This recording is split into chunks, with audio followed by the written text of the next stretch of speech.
দিদি ভাই please blog দাও ব্লগ দাও ব্লগ দাও, এরকম কমেন্টসে আমার কাছে কত এসেছে আমি তোমাদের বলে বোঝাতে পারবো না। মানে তোমরা কিছু কিছু মানুষ আমাকে এত বেশি মিস করো, এত বেশি ভালোবাসো যে কন্টিনিউ আমাকে কমেন্ট করে গেছো দিদি ভাই প্লিজ ব্লগ দাও, এমনকি পার্সোনাল মেসেজ করেও বলেছো দিদি ভাই প্লিজ ব্লগ দাও, কারণ তোমার ব্লগ দেখতে অনেক ভালো লাগে। তাই একটা পুরনো ব্লগ যেটা আমার এডিট করা ছিল না বলে আমি এতদিন শেয়ার করতে পারিনি, বিশেষ করে তোমরা অনেকেই মামা বাড়ির ব্লগ তো আরোই দেখতে চেয়েছো, তাই আজকে তোমাদের জন্য এই ভিডিওটা। যেদিন মামা বাড়ি গিয়েছিলাম এটা হলো সেই দিনকারের ব্লগ, যদিও খুব একটা বেশি দিন হয়নি। তো দেখো অলরেডি মানে মায়ের জন্য যে চুড়ি টুড়িগুলো কিনে এনেছিলাম সেগুলো মাকে পরিয়ে দিলাম। একজন না আমাকে কমেন্ট করেছে জানো কি, যে তুমি তো গলায় সোনার চেন পরো, তোমার শাশুড়িকে কেন একটা চেন দিতে পারছো না, তার জন্য তুমি ইমিটেশনের জিনিস এনেছো। যেহেতু এই যে হাতে চুড়ি বা গলায় হচ্ছে গিয়ে যে হারটারগুলো মা পরে রয়েছে সেগুলো সবই ইমিটেশনের, আর সেগুলো সবই আমি এনে দিয়েছি, তাই এই কমেন্টটা করেছিল। ভিডিওটা কন্টিনিউ দেখতে থাকো, আমি তোমার এই প্রশ্নের উত্তরটা অবশ্যই দেবো। কেন আমার শাশুড়ি মাকে আমি মানে ইমিটেশনের গয়না পরিয়ে তার বাবার বাড়ি পাঠাচ্ছি, নিজের এত গয়না থাকতেও কেন আমি দিচ্ছি না, সব প্রশ্নের উত্তর তোমরা পাবে। তো যাই হোক চলো এদিকে বলতে থাকি। আমি কিন্তু এইদিকে মাকে এখন রেডি করছি, নিজেও রেডি হয়ে গেছি, মানে স্নান টান করেছি, চুল ফুল একদম ভেজা রয়েছে। কিছু মানে কাজ ছিল আমার, তো সেই কাজগুলো মানে ভিডিওরই বেশ কিছু কাজ জমে ছিল আমাকে মানে দিতে হতো আর কি কাজগুলো, তো তার জন্য সেই সব করতে গিয়ে অনেক দেরি হয়ে গেছে। এখন বাজে প্রায় ওই 4টে বাজতে চলেছে, 3:30 নাগাদ আমি স্নান করেছি, দিয়ে উঠে এখন হচ্ছে আমরা রেডি হচ্ছি। প্রথমে মাকে রেডি করে দিচ্ছে, আমার আর কিছু না, ড্রেস পরা হয়ে গেছে, এবার চুলটা আঁচড়াবো, একটু লিপস্টিক সিঁদুর টিপ ব্যাস হয়ে যাবে, কারণ আমার লিপস্টিকটা মাস্ট দরকার। আর ওইদিকে ঈশানীকে ড্রেস পরিয়ে দেবো, ব্যাস তাহলেই কিন্তু হয়ে যাবে। আচ্ছা বলাই হয়নি কেন মামা বাড়ি যাচ্ছি, আচ্ছা ঠিক আছে একটু ওয়েট করে যাও, তোমরা সেটাও জানতে পারবে কেন মামা বাড়ি যাচ্ছি। যদিও বা যারা রেগুলার ভিউয়ার্স, যারা আমার শর্টস দেখো তারা তো জানোই আমি কেন যাচ্ছি। মা বলছে এখনো চুলটা শোকায়নি, আমি বলছি যে না এখনো শোকায়নি। তো চলো রেডি হয়ে নেই এখন, ঝটপট করে তোমরা ভিডিও দেখতে থাকো। ওয়েট ভিডিওটা তো কন্টিনিউ করবেই, তার আগে চলো আমি তোমাদের বেশ কিছু প্রশ্নের উত্তর দিয়ে দিই, কারণ অনেকেই আমার স্কিন কেয়ারের ব্যাপারে জানতে চেয়েছিলে। বিশেষ করে আমি যেহেতু কিউর স্কিনের প্রোডাক্ট ব্যবহার করি, তাই তোমরা অনেকেই কিউর স্কিন সম্পর্কে বেশ কিছু প্রশ্ন আমায় করেছো, সেই সব প্রশ্নের উত্তরগুলো আজকে আমি তোমাদের দেবো। সবার প্রথম যে প্রশ্নটা, দিদি ভাই কিউর স্কিনটা মানে কিউর স্কিনের প্রোডাক্ট আমরা কিভাবে ব্যবহার করতে পারবো, কোথায় পাবো এই প্রোডাক্ট। সবার আগে বলি কিউর স্কিনের যে প্রোডাক্টটা সেটা তোমরা প্লে স্টোরে গেলে কিউর স্কিন অ্যাপটা পেয়ে যাবে, ওই অ্যাপটা ডাউনলোড করে লগ ইন করবে। লগ ইন করার পর ওখানে গিয়ে তোমরা তোমাদের নাম, ফোন নাম্বার, যা যা চাইবে মেল না ফিমেল সেগুলো সব দিলে, দেওয়ার পরে দেখবে একটা হচ্ছে ডক্টর সাজেস্ট করা হবে, এবং সেই ডক্টর তোমার সম্পর্কে বেশ কিছু প্রশ্ন করবে, করার পরে তোমার স্কিন অনুযায়ী তোমাকে প্রোডাক্ট রেকমেন্ড করবে। এবার দ্বিতীয় প্রশ্ন যেটা, সেটা হচ্ছে ডক্টরের ফিস কত লাগে ওখানে। আসলে ওখানে কোনো ডক্টরের ফিস লাগে না, আর তোমরা একদম বাড়িতে বসেই মানে কোনো রকম ডক্টরের ফিস ছাড়াই নিজেদের স্কিনকে ভালো করে অ্যানালাইসিস করতে পারবে। তারপরে তোমাদের আরেকটা প্রশ্ন থাকে যে অ্যানালাইসিসটা কি করে করবে, এতটা দূর থেকে বাড়িতে বসে আমরা কিভাবে অ্যানালাইসিস করতে পারবো আমাদের স্কিনকে। তো বলে রাখি তোমরা এআই অর্থাৎ আর্টিফিশিয়াল ইন্টেলিজেন্সের মাধ্যমে তোমাদের স্কিনকে ভালো করে অ্যানালাইসিস করাতে পারবে দূরে থেকেই, দূরে বসেই। তো আরেকটা যেটা কথা, যে কত টাকা পরে আর কতদিন পর্যন্ত চলে, দেখো 3 মাস পর্যন্ত প্রোডাক্টটা কন্টিনিউ তোমরা চালাতে পারবে। আর হচ্ছে কত টাকা বলতে তোমরা যেমন কিট নেবে সেই অনুযায়ী কিন্তু কাজ করবে। আমার স্কিন অনুযায়ী 2200 টাকার আমি যে রেজিমটা ওটা নিয়েছিলাম, কারণ ওটা নেওয়ার ফলে অনেক তাড়াতাড়ি রেজাল্ট দেখা যায়, মাত্র 3 থেকে 4 সপ্তাহে। তো আমার 2200 টাকা পড়েছে বলে যে তোমাদেরও 2200 টাকা পড়বে এমনটা কিন্তু না, তোমাদের আরো কম পড়তে পারে। আর হ্যাঁ, প্রোডাক্ট পারচেস করার সময় আমার কুপন কোড কণিকা 100 ইউজ করো, তাহলে তোমরা আরো 100 টাকা ছাড় পেয়ে যাবে। তোমরা আরো অনেকেই প্রশ্ন করো যে দিদি ভাই সত্যিই কি প্রোডাক্টটা খুব ভালো কাজ করে।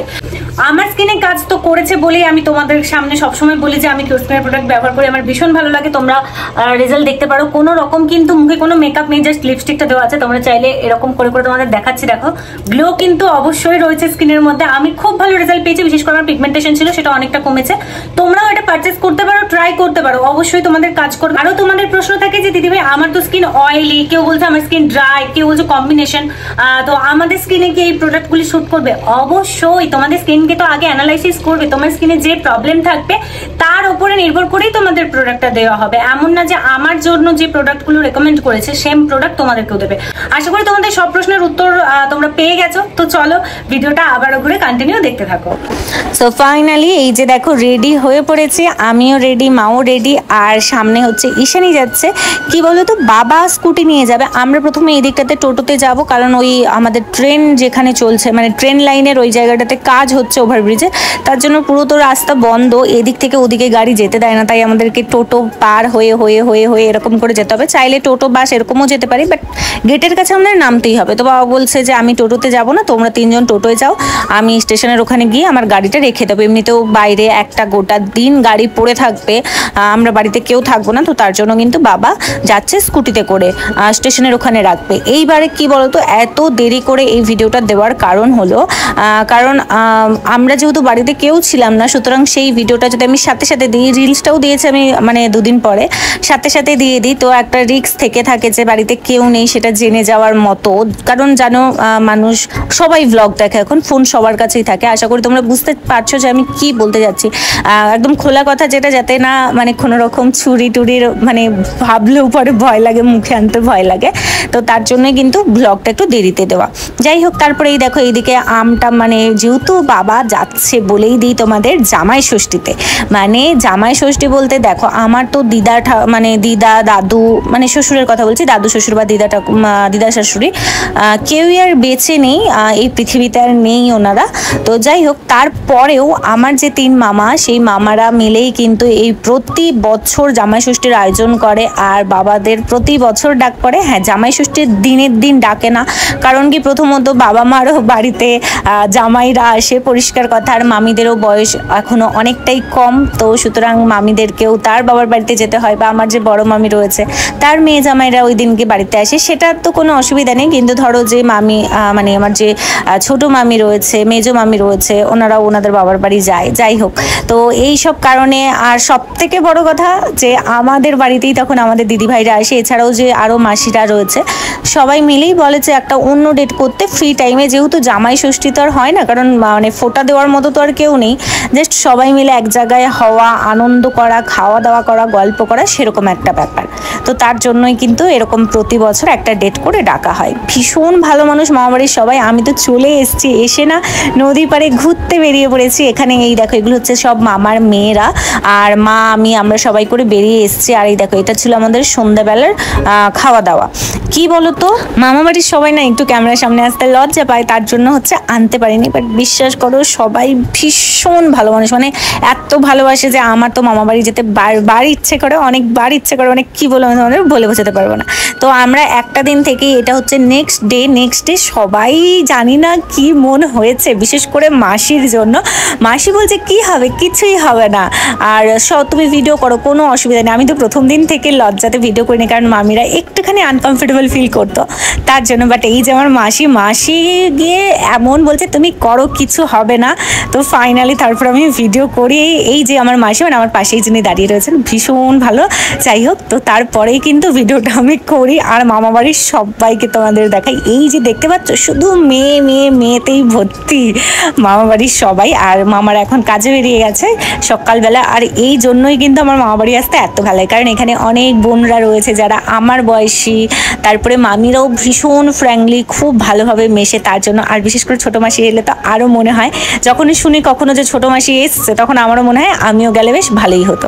যাই হোক, আমরা এখন এই যে বাড়ি যাওয়ার জন্য বেরিয়েছি। চলো এইবার তোমাদের বলি যে কেন আমার শাশুড়ি মাকে আমি ইমিটেশনের গয়না পরিয়েছি, সোনার গয়না কেন দিইনি। তো তোমাদেরকে বলি, আমার মায়ের মানে আমার শাশুড়ি মায়ের কিন্তু কোনো গয়নার বাকি নেই, সমস্ত গয়না তার রয়েছে, কিন্তু মা কখনোই বাইরে পরে কোথাও যায় না। বাইরে তো মানে ছাড়ো, ঘরেও পর্যন্ত কখনো পড়ে না, সবসময় তার যেখানের জিনিস সেখানেই রয়েছে।